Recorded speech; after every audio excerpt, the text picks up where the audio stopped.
India है, अब उनका दूसरे तीसरे दिन मुसलमानों के ख़िलाफ़ होता है। अब अक़लियत जो है सबसे ज़्यादा उनके मुल्क में तबाह हो रही है, अक़लियत जो है। अब हमारे मुल्क के अंदर तो नहीं ना इस तरह का इशू हो रहा। अब कैसे आप ये कह सकते हैं कि उधर 35 करोड़ के करीब मुसलमान हैं, आपको लगता है कि वो दब के रह रहे होंगे?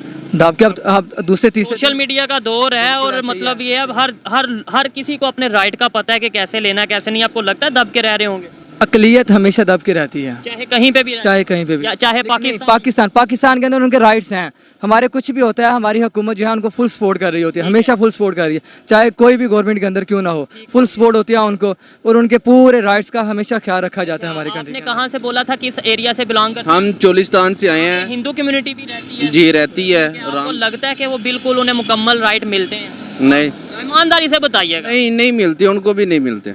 और मैं विजिट करके आया हूँ, मैं इसलिए कह रहा हूँ, जब आप सुनी सुनाई बातों पे। नमस्कार दोस्तों आज भारत ने अपनी बढ़ती हुई इकोनॉमी ग्रोथ का प्रूफ दुनिया को दे दिया और दुनिया में इतिहास रचकर एक नया रिकॉर्ड अपने नाम कर दिया। इंडिगो ने एक साथ 500 विमान खरीदने का ऑर्डर एयरबस को दे दिया। देखो आप लोग इस वीडियो में। गरीब लोग हैं, वो आटे की वजह से, ये राशन की वजह से कैसे भूखे सो रहे हैं और उनके बच्चे भूखे हैं, रो रहे हैं। बहुत हम देखते हैं ना, जितनी हेल्प होती है हम करते हैं उनकी। इंडिया के साथ एविएशन की हिस्ट्री की सबसे बड़ी ये डील होने जा रही है। क्या कहना चाहेंगे कि इतने बड़े कंट्रीज इंडिया के साथ डील कर रहे हैं, क्या ट्रस्ट इंडिया का ज़्यादा है, लोग ट्रस्ट ज़्यादा कर रहे हैं, मार्केट बड़ी है, या आप क्या इसके ऊपर कहना चाहेंगे?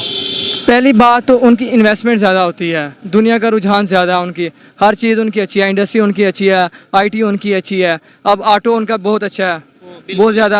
अब वो अभी रिसेंटली रिसर्च हुआ था, वो कह रहे हैं 2030 के अंदर इनकी सबसे ज़्यादा कारें होंगी एशिया के अंदर, सबसे ज़्यादा। ये जापान को तो ऑलरेडी काट दिया, इंडिया की 2030 मैंने नहीं सुना, लेकिन बहुत बड़ी बात है कि एशिया के अंदर सबसे ज्यादा कारें इंडिया वालों की होंगी। यूरोप के अंदर सबसे ज्यादा इनका माल जा रहा होगा। ठीक हो गया। लेकिन अभी जो इन्होंने एक्सपोर्ट करने जा रहे हैं, ये जो प्लेन हैं, ये एक्सपोर्ट कर अपना तेजस एक्सपोर्ट करने जा रहे हैं, और ये जो प्लेन्स हैं ये इंपोर्ट करने जा रहे हैं। क्या समझते हैं कि वो इंपोर्ट पे भी उतना ही फोकस कर रहे हैं और साथ ही साथ एक्सपोर्ट भी कर रहे हैं? दोनों चीजें, हम यहाँ पे सिर्फ इंपोर्ट कर रहे हैं, चीजें ले रहे हैं, खुद बना नहीं कोई पा रहे।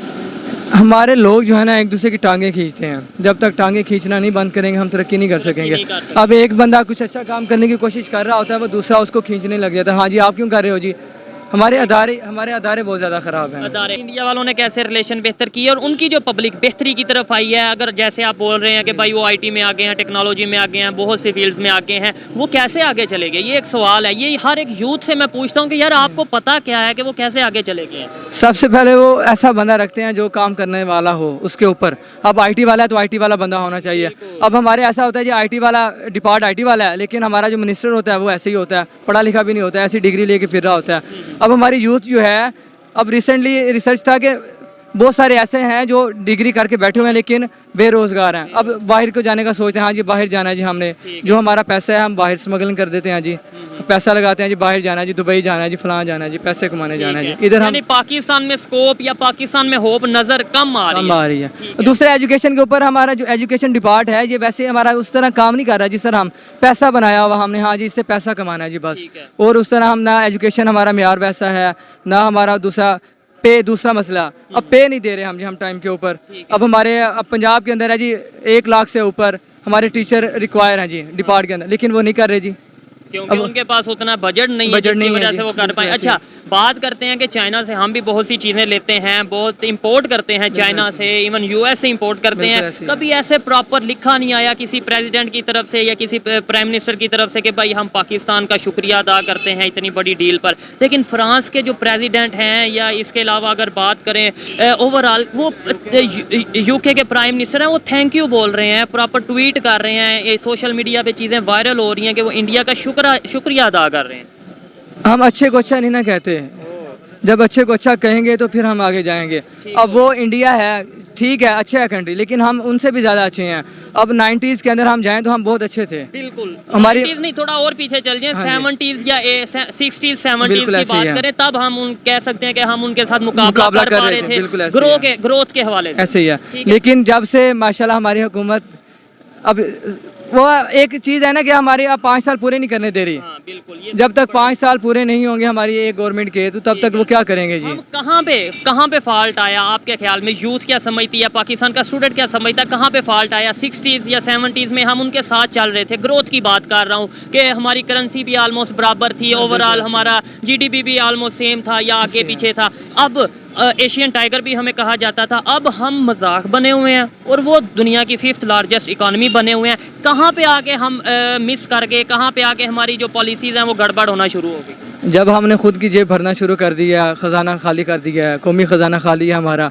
अब हम थोड़े से डॉलर के लिए IMF के आगे घुटने टेक के बैठे हुए हैं। हाँ जी, वो हमें पैसे शर्तें भी माननी, उनकी शर्तें मारने हैं। तो दोस्तों थोड़े दिन पहले आप लोगों ने देखा होगा कि भारत की वित्त मंत्री निर्मला सीतारमण जी ने ऑफिशियली घोषणा करी थी कि भारत की GDP ग्रोथ 7.2 है और दुनिया की सबसे ज्यादा GDP ग्रोथ भारत की है। लेकिन ये देखना जरूरी है कि जो भारत की GDP ग्रोथ बढ़ रही है उसका फायदा आम भारतीय को मिलेगा या नहीं।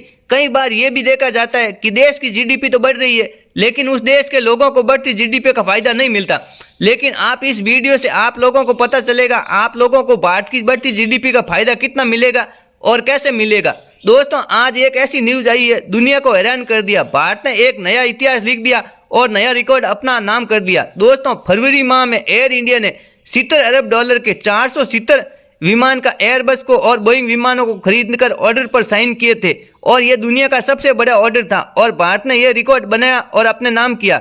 एक साथ इतने विमान खरीदने का और एयर इंडिया भारत के टाटा ग्रुप की एयरलाइन है और उम्मीद जताई जा रही है कि टाटा की एयर इंडिया की कंपनी ये ऑर्डर और बढ़ाकर 370 विमान और खरीदना चाह रही है। टोटल एयर इंडिया की 840 विमान खरीदेगी जो एयर इंडिया को 2030 तक मिल जाएगा।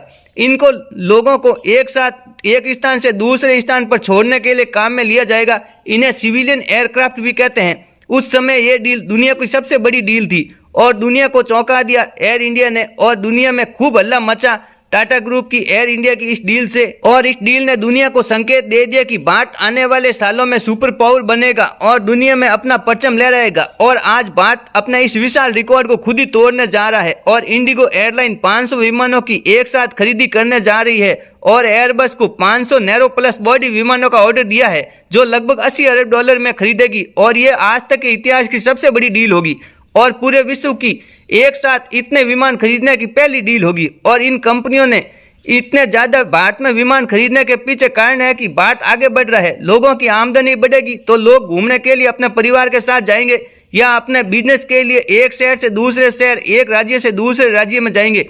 तो समय की बचत करने के लिए वो लोग हवाई यात्रा का सहारा लेंगे। और एक मजे की बात, जो ये पाकिस्तान इतना ज़्यादा बोल रहा है उस पाकिस्तान की जितनी GDP है उतने का इंडिगो और एयर इंडिया दोनों मिलकर हवाई जहाज खरीद रहे हैं। तो पाकिस्तान के लोग समझदार है, वो आगे से इंडिया और पाकिस्तान को आपस में कंपेयर नहीं करेंगे। तो पाकिस्तान के भारत के साथ कंपेयर नहीं करेंगे और अब भारतीयों की आय बढ़ने से आम आदमी हवाई यात्रा कर सकता है। पहले आप और हम हवाई यात्रा करने का एक सपना देखते थे तो आज आसानी से हम और आप पूरा कर सकते हैं। और ये कमाल भारत की बढ़ती GDP का ही है। आम आदमी की कमाई बढ़ी है पहले के मुकाबले। कुल मिलाकर देश की GDP बढ़ने से आम आदमी की ग्रोथ होती है, इनकम बढ़ती है। पहले आम आदमी जिस चीज़ का सपना देखता था अब वो आसानी से पूरा कर सकता है। इसलिए तमाम भारतीय एयरलाइन कंपनियां भारत में एयरलाइंस बढ़ा रही है ताकि भविष्य में कोई भी विदेशी कंपनी भारत में पैर नहीं जमा सके। और दोस्तों जितना भारत की एयरलाइन इंडिगो एयर इंडिया में कंपटीशन बढ़ेगा उतना ग्राहक को फायदा मिलेगा और सुविधा अच्छी मिलेगी और सस्ती मिलेगी, वाजिब दाम में मिलेगी। इस बारे में आपका क्या विचार है आप लोग मुझे कमेंट कर बताना। अगर वीडियो आप लोगों को अच्छी लगी है तो लाइक करना, शेयर करना और मेरे चैनल को सब्सक्राइब करना। मैं मिलता हूँ ऐसी एक इंटरेस्टिंग वीडियो में।